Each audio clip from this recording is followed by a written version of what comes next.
അസ്സാം വലൈക്കും dear friends. ഇന്നത്തെ നമ്മുടെ സ്പെഷ്യൽ നിങ്ങൾ ആരും ഇതുവരെയും ട്രൈ ചെയ്ത് നോക്കിയിട്ടില്ലാത്ത ഒരു അടിപൊളി വെറൈറ്റി റെസിപ്പിയാണ്. നമ്മുടെ ഈ വീഡിയോ കണ്ടുകൊണ്ടിരിക്കുന്ന സമയത്ത് നിങ്ങൾക്ക് ഇഷ്ടപ്പെടുകയാണെങ്കിൽ ഒന്ന് ലൈക്ക് ചെയ്തേക്കണേ. അതുപോലെ തന്നെ നമ്മുടെ ഈ ചാനൽ ആദ്യമായിട്ട് കാണുന്നവരും ഇതുവരെയും സബ്സ്ക്രൈബ് ചെയ്യാത്തവരും പ്ലീസ് ഒന്ന് സബ്സ്ക്രൈബ് ചെയ്തേക്കണേ. ഞാനിടുന്ന വീഡിയോസ് ഉടനടി കിട്ടുന്നതിനായി സബ്സ്ക്രൈബ് ബട്ടന്റെ തൊട്ടടുത്ത് കാണുന്ന ബെല്ലൈക്കൺ കൂടി ക്ലിക്ക് ചെയ്തിട്ട് ഓൾ എന്ന ഓപ്ഷൻ എനേബിൾ ചെയ്യാനും മറക്കല്ലേ. ഇതിനായിട്ട് ആദ്യം തന്നെ ഒരു ബൗളിലേക്ക് ഞാനിപ്പോൾ ഒരു 4 കപ്പ് മൈദ ഇട്ട് കൊടുക്കുകയാണ്. 250 ml കപ്പിന് 4 കപ്പ് മൈദയാണ് എടുത്തിട്ടുള്ളത്. ഇതുപോലത്തെ ഒരു അളവ് കപ്പില്ലാന്നുണ്ടെങ്കിൽ വീട്ടിലുള്ള ഏതെങ്കിലും ഒരു ഗ്ലാസ് എടുക്കുക. ആ ഗ്ലാസിൻ്റെ അളവിനനുസരിച്ചിട്ട് മാവ് അളന്നിട്ട് എടുക്കുക. ഇപ്പോൾ ദാ 4 കപ്പ് മൈദ ബൗളിലേക്ക് ഇട്ട് കൊടുത്തിട്ടുണ്ട്. ഇനി ഇതിലേക്ക് നമുക്ക് ആവശ്യത്തിനുള്ള ഉപ്പ് ചേർത്ത് കൊടുക്കാം. ഞാനിപ്പോൾ 1 ടീസ്പൂൺ ഉപ്പാണ് ചേർത്ത് കൊടുക്കുന്നത്. ഉപ്പൊക്കെ നിങ്ങളുടെ ഇഷ്ടത്തിനനുസരിച്ച് കൂട്ടിയും കുറച്ചുമൊക്കെ എടുക്കാവുന്നതാണ്. അതുപോലെ തന്നെ ഇതിലേക്ക് 1 ടേബിൾ സ്പൂൺ പഞ്ചസാര കൂടി ചേർത്ത് കൊടുക്കാം. നമ്മൾ പഞ്ചസാര ചേർക്കുന്നത് ഈ ഒരു ചെറിയൊരു ബ്രൗൺ ഷെയ്ഡ് അവിടെ വരുന്നതിന് വേണ്ടിയിട്ടാണ് ഈ പഞ്ചസാര നമ്മളിതിൽ ചേർത്ത് കൊടുക്കുന്നത്. ഇനി ഇതിലേക്ക് നിങ്ങൾക്ക് വേണമെന്നുണ്ടെങ്കിൽ മുട്ട ചേർത്ത് കൊടുക്കാം. ഞാനിപ്പോൾ മുട്ട ചേർക്കുന്നില്ല. എല്ലാവർക്കും കഴിക്കാൻ പറ്റുന്ന രീതിയിലാണ്. ചിലർക്ക് മുട്ട ഇഷ്ടമല്ലല്ലോ, അപ്പോൾ അതുകൊണ്ട് മുട്ട ചേർക്കുന്നില്ല. മുട്ട വേണമെന്നുണ്ടെങ്കിൽ ഒരു കോഴിമുട്ട പൊട്ടിച്ച് ഒന്ന് അടിച്ചതിന് ശേഷം, അടിച്ച് പതപ്പിക്കേണ്ട ആവശ്യമില്ല, ഒന്ന് ജസ്റ്റ് ഒന്ന് അടിച്ചിട്ട് ഇതിലേക്ക് ചേർത്ത് കൊടുത്താൽ മതി.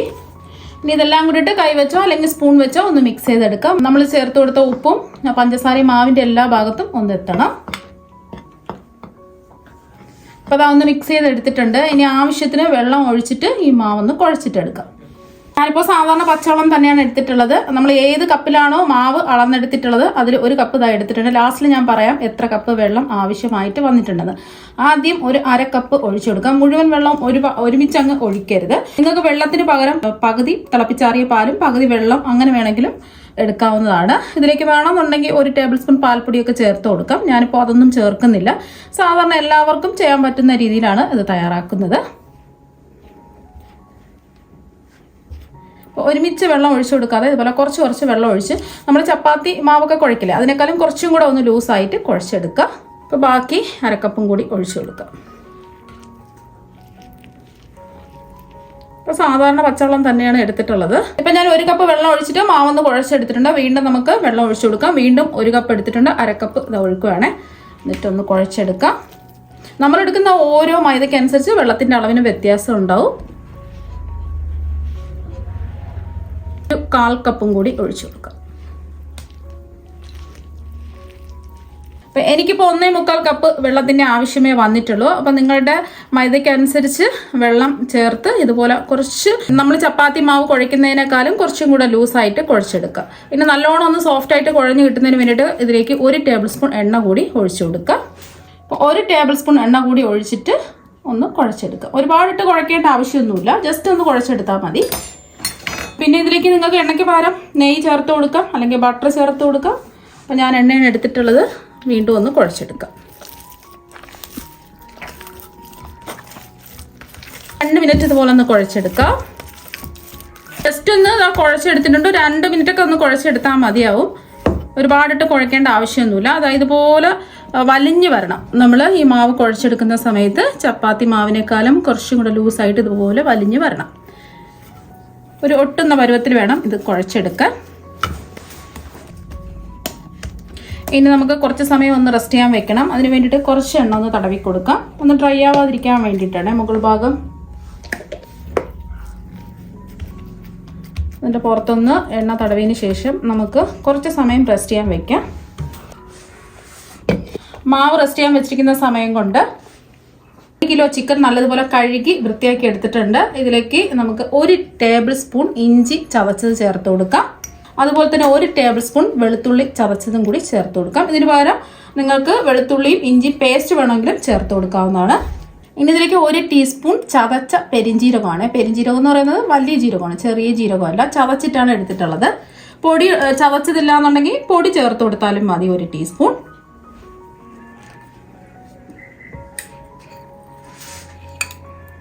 അതുപോലെ തന്നെ ഇതുപോലെ ക്രഷ് ചെയ്തെടുത്ത 1 ടീസ്പൂൺ കുരുമുളക് പൊടിയും കൂടി ചേർത്ത് കൊടുക്കാം. കുരുമുളക് പൊടി ഉണ്ടെന്നുണ്ടെങ്കിൽ കുരുമുളക് പൊടി 1 ടീസ്പൂൺ എടുക്കുക. ഞാനിപ്പോൾ ക്രഷ് ചെയ്തെടുത്ത 1 ടീസ്പൂൺ കുരുമുളകാണ് ചേർത്ത് കൊടുത്തിട്ടുള്ളത്. ആവശ്യത്തിനുള്ള മുളക് പൊടി ചേർത്ത് കൊടുക്കാം. ഞാനിപ്പോൾ കാശ്മീരി മുളക് പൊടിയാണ് ചേർത്ത് കൊടുക്കുന്നത്. ഒരു 2 ടീസ്പൂൺ ചേർത്ത് കൊടുക്കാം. സാധാരണ എരിവുള്ള മുളക് പൊടിയാണെന്നുണ്ടെങ്കിൽ അവരവരുടെ എരിവിനനുസരിച്ചിട്ട് ചേർത്ത് കൊടുക്കുക. 1 ടീസ്പൂണൊക്കെ ചേർത്ത് കൊടുത്താൽ മതിയാവും. ഇനി ചിക്കൻ മസാല ഉണ്ടെന്നുണ്ടെങ്കിൽ ഒരു 2 ടീസ്പൂൺ ചേർത്ത് കൊടുക്കാം. 2 ടീസ്പൂൺ ചിക്കൻ മസാല ഇതാ ചേർത്ത് കൊടുത്തിട്ടുണ്ട്. ഇല്ലാന്നുണ്ടെങ്കിൽ നമ്മൾ ഗരം മസാല ചേർത്ത് കൊടുക്കുന്നുണ്ട്, അത് ചേർത്ത് കൊടുത്താലും മതി. കുറച്ച് കൂടുതൽ ഗരം മസാല ചേർത്ത് കൊടുത്താൽ മതി. ഇനി ഇതിലേക്ക് നമ്മൾ ചിക്കൻ മസാല ചേർത്തുകൊണ്ട് ഒരു 1/2 ടീസ്പൂൺ ഗരം മസാല ഇതാ ചേർത്ത് കൊടുക്കുന്നുണ്ട്. മസാല ചേർത്ത് കൊടുത്തതുകൊണ്ട് ഒരു 1/2 ടീസ്പൂൺ മാത്രമേ ഗരം മസാല ചേർത്ത് കൊടുത്തിട്ടുള്ളൂ. ചിക്കൻ മസാല ചേർത്തില്ല എന്നുണ്ടെങ്കിൽ 1 ടീസ്പൂൺ ഗരം മസാല ചേർത്ത് കൊടുക്കാം. ഇനി ഇതിലേക്ക് ചേർത്ത് കൊടുക്കുന്നത് കുറച്ചും കൂടെ ടേസ്റ്റ് കിട്ടുന്നതിന് വേണ്ടിയിട്ട് ഒരു 15 ചെറിയ ഉള്ളിയാണ്. ചെറിയ ഉള്ളിയാണെന്നുണ്ടെങ്കിൽ 15 എണ്ണം എടുക്കുക. കുറച്ചും കൂടെ വലിപ്പമുള്ള ഉള്ളിയാണെന്നുണ്ടെങ്കിൽ 10 എണ്ണം ഇതുപോലെ ചതച്ചിട്ട് വേണം എടുക്കാനായിട്ട്. ഇനി ഇതിലേക്ക് ആവശ്യത്തിനുള്ള ഉപ്പ് ചേർത്ത് കൊടുക്കാം. ഞാനിപ്പോൾ ഇതിലേക്ക് ഒരു 2 ടീസ്പൂൺ ഉപ്പാണ് ചേർത്ത് കൊടുക്കുന്നത്. അപ്പോൾ ഉപ്പൊക്കെ അവരവരുടെ ഇഷ്ടത്തിനനുസരിച്ച് കൂട്ടിയും കുറച്ചൊക്കെ എടുക്കുക. ഇനി ഇതിലേക്ക് ഒരു 2 കറിവേപ്പില ഇതുപോലെ കൈ കൊണ്ട് ഇതുപോലെ ഒന്ന് ഞെരടി ഇട്ട് കൊടുക്കുക. നല്ലൊരു സ്മെല്ലും കാര്യങ്ങളും കിട്ടുന്നതിന് വേണ്ടിയിട്ടാണ്. ഇനി കൈ വെച്ചിട്ട് എല്ലാം കൂടി നന്നായിട്ട് ഒന്ന് മിക്സ് ചെയ്തെടുക്കാം.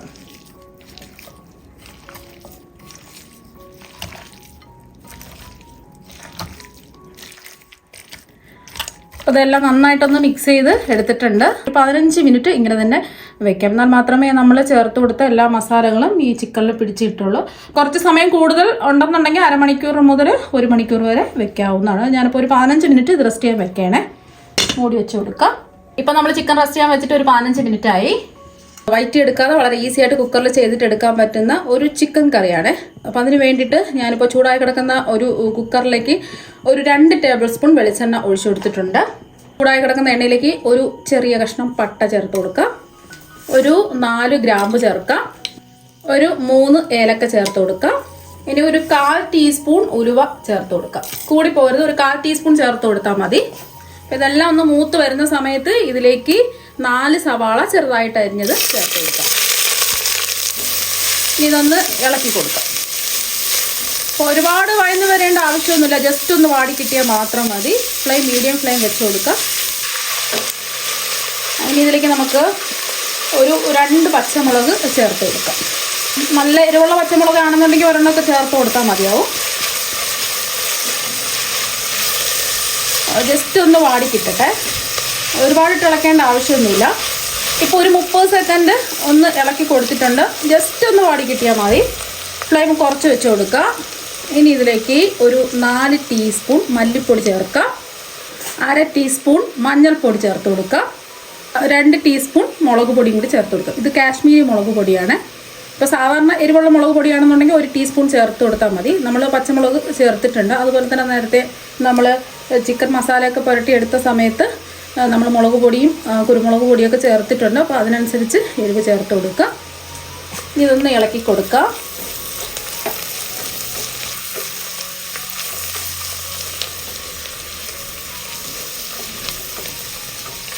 പെട്ടെന്ന് പൊടിയുടെ പച്ചമണമൊക്കെ ഒന്ന് മാറിക്കിട്ടും. ചൂടായ സവാളയിലല്ലേ നമ്മൾ ചേർത്ത് കൊടുത്തത്.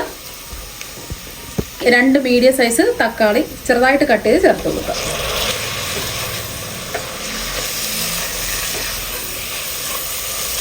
തക്കാളിയും കൂടെ ചേർത്ത് കൊടുത്തിട്ട് ജസ്റ്റ് ഒന്ന് ഇളക്കി കൊടുത്താൽ മതി. നമ്മളിതിൽ ഉപ്പൊന്നും ചേർത്തിട്ടില്ല.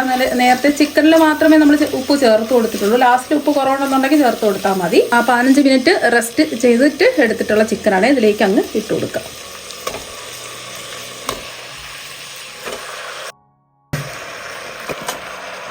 ചിക്കൻ മുഴുവനും ഇട്ട് കൊടുത്തിട്ടുണ്ട്. ഇനി ഇതൊന്ന് ഇളക്കി കൊടുക്കാം. നമ്മളിതിൽ വെള്ളമൊന്നും ഒഴിക്കുന്നില്ല. നിങ്ങൾക്ക് വേണമെന്നുണ്ടെങ്കിൽ തിളച്ച വെള്ളം 1 കപ്പ് ഒഴിച്ചു കൊടുക്കാം. ഞാനിപ്പോൾ വെള്ളമൊന്നും ഒഴിക്കുന്നില്ല. ചിക്കനിൽ നിന്നും വരുന്ന വെള്ളത്തിൽ തന്നെയാണ് നമ്മൾ കുക്ക് ചെയ്തെടുക്കുന്നത്. അപ്പോൾ കുറച്ച് സമയം നമുക്ക് ലോ ടു മീഡിയം ഫ്ലെയിമിൽ വെച്ചിട്ട് ഇങ്ങനെ വെച്ചിരിക്കാം. മൂടി വെച്ച് കൊടുക്കാം. അപ്പോൾ ചിക്കനിൽ നിന്ന് വെള്ളമൊക്കെ ഇറങ്ങി വരും. ഇപ്പോൾ ഇതാ ചിക്കനിൽ നിന്ന് വെള്ളമൊക്കെ ഇറങ്ങി വന്നിട്ടുണ്ട്. ജസ്റ്റ് ഇതൊന്ന് ഇളക്കി കൊടുത്തതിന് ശേഷം നമുക്ക് മൂടി വെച്ച് മീഡിയം ടു ഹൈ ഫ്ലെയിമിൽ ഒറ്റ വിസിൽ കേൾക്കുന്നവരെ ഇതൊന്ന് വേവിച്ചിട്ട് എടുക്കാം. അപ്പം ഞാൻ 1 വിസിൽ കേട്ടതിന് ശേഷം ഫ്ലെയിം ഓഫാക്കി കൊടുത്തു. ഇതിൻ്റെ ആവി മുഴുവൻ എന്താ മാറിയതിന് ശേഷം ഇനി തുറന്ന് നോക്കാം. അപ്പോൾ ഇത് അടിപൊളിയായിട്ട് ചിക്കൻ ഒന്നും പൊടിഞ്ഞൊന്നും പോകാതെ കറക്റ്റായിട്ട് അതാ കിട്ടിയിട്ടുണ്ട്. നമ്മളിതിൽ വെള്ളം ഒന്നും ചേർക്കാതെയാണ് നമ്മൾ ഈ ചിക്കൻ കറി തയ്യാറാക്കി എടുത്തിട്ടുള്ളത്. അപ്പോൾ കണ്ടില്ലേ, നല്ല കുറച്ചും കൂടെ കഴിയുമ്പോൾ കുറച്ചും കൂടെ ഒന്ന് കുറുകി കിട്ടും. ഇപ്പം ഞാൻ ഉപ്പ് നോക്കിയപ്പോൾ കുറവായത് കൊണ്ട് ഒരു 1/2 ടീസ്പൂൺ ഉപ്പും കൂടി ചേർത്ത് കൊടുക്കാം. ആണെന്നുണ്ടെങ്കിൽ നിങ്ങൾക്ക് കുറച്ച് മല്ലിയിലയും കൂടി ചേർത്ത് കൊടുക്കാവുന്നതാണ്. ഞാനിപ്പോൾ മല്ലിയില ചേർക്കുന്നുണ്ട്. മല്ലിയില വേണ്ടാന്നുണ്ടെങ്കിൽ ഒഴിവാക്കിയിട്ട് കറിവേപ്പില ചേർത്ത് കൊടുക്കാം. ഇനി ജസ്റ്റ് ഒന്ന് ഇളക്കി കൊടുത്താൽ മാത്രം മതി. വേണമെന്നുണ്ടെങ്കിൽ ഒന്നുകൂടി ഒന്ന് തിളപ്പിച്ചിട്ടെടുക്കാം. ഞാനിപ്പോൾ തിളപ്പിച്ചിട്ടൊന്നും എടുക്കുന്നില്ല. അപ്പോൾ ഇതാ കറക്റ്റായിട്ട് അതാ കിട്ടിയിട്ടുണ്ട്. അടിപൊളിയായിട്ടുള്ള ചിക്കൻ കറി ഇതാ ഇവിടെ റെഡി ആയിട്ടുണ്ട്. ഇതിവിടെ ഇരിക്കട്ടെ. ഇപ്പം നമ്മൾ മാവ് റെസ്റ്റ് ചെയ്യാൻ വെച്ചിട്ട് ഒരു അരമണിക്കൂറായി.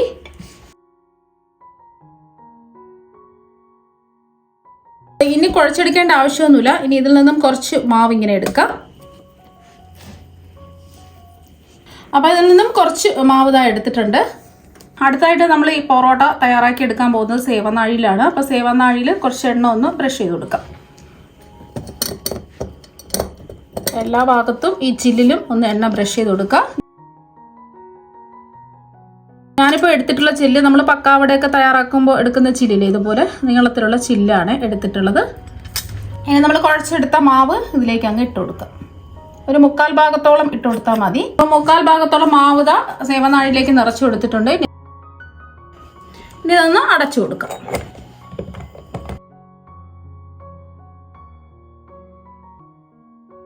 കൗണ്ടർ ടോപ്പിൽ കുറച്ച് എണ്ണ ഒന്ന് തടവിന് ശേഷം അങ്ങ് നീളത്തെ അങ്ങ് പിഴിഞ്ഞൊഴിച്ചാൽ മതി. ഒരു പ്രയാസവും ഇല്ല.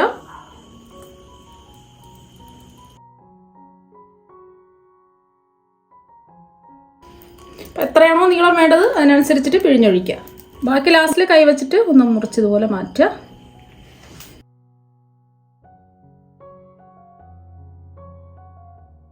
ഇനി ഇതിൻ്റെ പുറത്ത് കുറച്ച് എണ്ണ ഒന്ന് ബ്രഷ് ചെയ്ത് കൊടുക്കാം.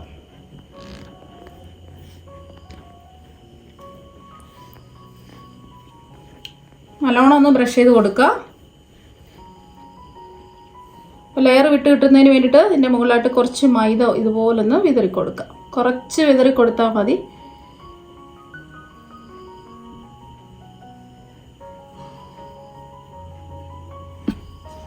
ഇനി മാവ് നമുക്ക് ഇതുപോലെ ഒന്ന് കയ്യിലേക്ക് എടുക്കാം.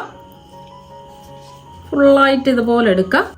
ഇനി നമ്മൾ ഈ 3 വിരൽ ഇതുപോലെ വെച്ചിട്ട് ഇതുപോലൊന്ന് ചുറ്റിച്ചു കൊടുക്കാം.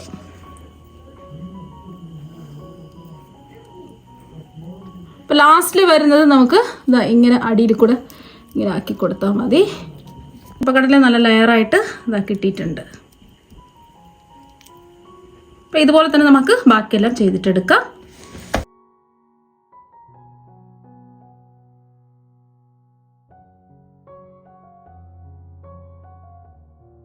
ഒന്ന് ചുറ്റിച്ചെടുത്തിട്ടുണ്ട്. എനിക്കിപ്പോൾ 8 എണ്ണമാണ് കിട്ടിയിട്ടുള്ളത്. അപ്പോൾ ഞാൻ കുറച്ച് വലുപ്പത്തിലാണ് ഇത് എടുത്തിട്ടുള്ളത്. അപ്പോൾ നിങ്ങൾക്ക് ചെറുതായിട്ട് വേണമെന്നുണ്ടെങ്കിൽ കുറച്ചും കൂടെ ചെറുതാക്കി സേവനാഴിയിൽ പിഴിഞ്ഞിട്ടെടുക്കാം.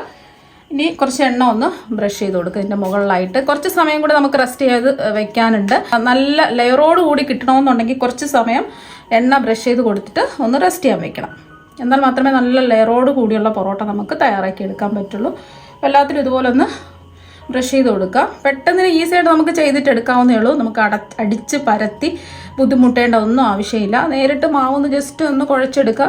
കുറച്ചൊന്ന് റെസ്റ്റ് ചെയ്തതിന് ശേഷം സേവനാഴിയിലിട്ടിട്ട് ഇതുപോലെ എത്ര വേണമെങ്കിലും പിഴിഞ്ഞൊഴിച്ച് ഇതുപോലെ ചുറ്റിച്ചെടുക്കാവുന്നതാണ്. ഇനി നമുക്കിതൊന്ന് മൂടി വെക്കേണ്ട ആവശ്യമൊന്നുമില്ല. അപ്പോൾ എന്തെങ്കിലും പൊടിയോ എന്തെങ്കിലും വീഴാതിരിക്കാൻ വേണ്ടിയിട്ട് ഞാനിപ്പോൾ പച്ചവെള്ളത്തിലിട്ട് മുറുക്കി പിഴിഞ്ഞെടുത്ത ഒരു കോട്ടൺ തുണി വെച്ചിട്ട് ഒന്ന് മൂടിക്കൊടുക്കാം. ഇപ്പം മാവ് നമ്മൾ ചുറ്റിച്ച് റെസ്റ്റ് ചെയ്യാൻ വെച്ചിട്ട് ഒരു അരമണിക്കൂറായി.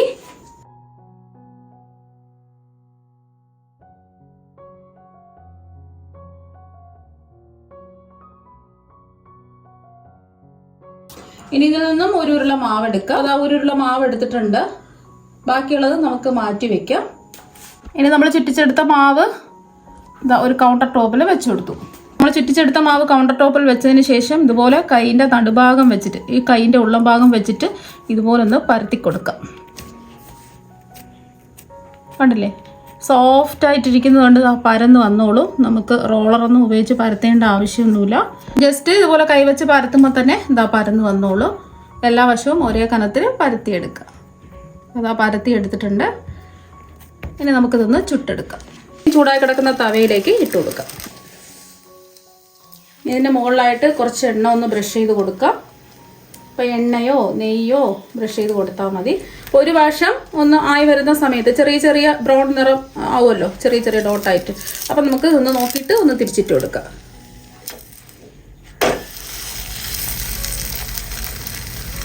ഫ്ലെയിം കൂട്ടി വെച്ച് കൊടുക്കരുത്, ലോ ടു മീഡിയം ഫ്ലെയിം വേണം വെക്കാനായിട്ട്. കൂട്ടി വെക്കുകയാണെന്നുണ്ടെങ്കിൽ ഇതിൻ്റെ ഉള്ളൊന്നും വെന്ത് കിട്ടില്ല. ഇതിൻ്റെ പുറത്തും കുറച്ച് എണ്ണ ഒന്ന് ബ്രഷ് ചെയ്ത് കൊടുക്കാം. രണ്ട് വശവും ഇതുപോലെ ഒന്ന് ചുട്ടെടുക്കാം. തിരിച്ച് മറിച്ചിട്ട് ചുട്ടെടുക്കാം. വീണ്ടും ഇതൊന്ന് തിരിച്ചിട്ട് കൊടുക്കാം. കണ്ടില്ലേ, തിരിച്ച് മറിച്ചു വിട്ട് ഇതുപോലെ ചെറിയ ചെറിയ ഡോട്ട് പോലെ ഗോൾഡൻ നിറമാവുന്ന സമയം ആവുന്നത് വരെ തിരിച്ച് മറിച്ചു വിട്ട് കുക്ക് ചെയ്തെടുക്കാം. രണ്ട് സൈഡ് ഇതാ റെഡി ആയിട്ടുണ്ട്. ഈ ഒരു സമയം ആവുമ്പോൾ നമുക്ക് തവയിൽ നിന്ന് എടുത്ത് മാറ്റാം. അപ്പോൾ ഇതുപോലെ ബാക്കിയെല്ലാം നമുക്ക് ചുട്ടെടുക്കാം. ഇപ്പോൾ ഒരു 3 എണ്ണം ചുട്ടെടുത്തിട്ടുണ്ട്. ഇനി ആ ചൂടോട് കൂടി തന്നെ കൈ വെച്ചിട്ട് ഇതുപോലെ 2 കൈ വെച്ച് ഒന്ന് അടിച്ചെടുക്കാം. ആ ചൂടോട് കൂടി തന്നെ ചെയ്യുക, എന്നാൽ മാത്രമേ ഇതുപോലെ തിരിച്ച് ഒന്ന് അടിച്ചെടുക്കുക. ഇപ്പോൾ 3 എണ്ണം അടിച്ചെടുത്തിട്ടുണ്ട്. ആ ചൂടോട് കൂടി തന്നെ അടിക്കുക.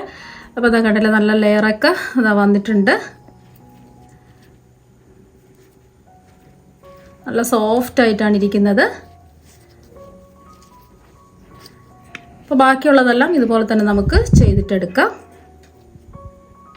അപ്പം നമുക്ക് സേവനാഴിയിൽ വെച്ചിട്ട് വളരെ എളുപ്പത്തിൽ നല്ല ലെയറോട് കൂടിയിട്ടുള്ള പൊറോട്ട നമുക്ക് ഈസി ആയിട്ട് റെഡിയാക്കി എടുക്കാൻ പറ്റും. നമുക്ക് അടിച്ച് പരത്തി വിഷമിക്കേണ്ട ആവശ്യമൊന്നുമില്ല. അത് അടിപൊളിയായിട്ട് ഇതാക്കി കിട്ടിയിട്ടുണ്ട്. സേവനാഴിയിൽ വളരെ പെട്ടെന്ന് റെഡിയാക്കി എടുക്കാൻ പറ്റുന്ന സോഫ്റ്റ് ലെയർ ആയിട്ടുള്ള പൊറോട്ടയും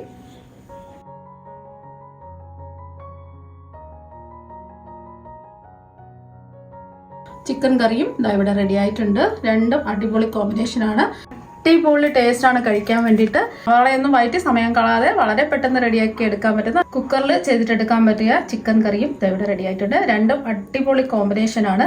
ഇത് കറിയൊന്നും ഇല്ലെങ്കിലും നമുക്ക് കഴിക്കാൻ വളരെ നല്ല ടേസ്റ്റ് ആണ്. അപ്പൊ നിങ്ങൾ എന്തായാലും ഈ സേവനാഴിയിൽ ചെയ്തിട്ടെടുത്ത പൊറോട്ടയും അതുപോലെ തന്നെ കുക്കറിൽ ചെയ്തിട്ടെടുത്ത ചിക്കൻ കറിയും ഒരു പ്രാവശ്യം ഒന്ന് ട്രൈ ചെയ്ത് നോക്കുക. തീർച്ചയായും നിങ്ങൾക്ക് എല്ലാവർക്കും ഒരുപാട് ഇഷ്ടമാകും. അപ്പൊ നമുക്ക് മറ്റൊരു വെറൈറ്റി വീഡിയോ ആയിട്ട് വീണ്ടും കാണാം. താങ്ക്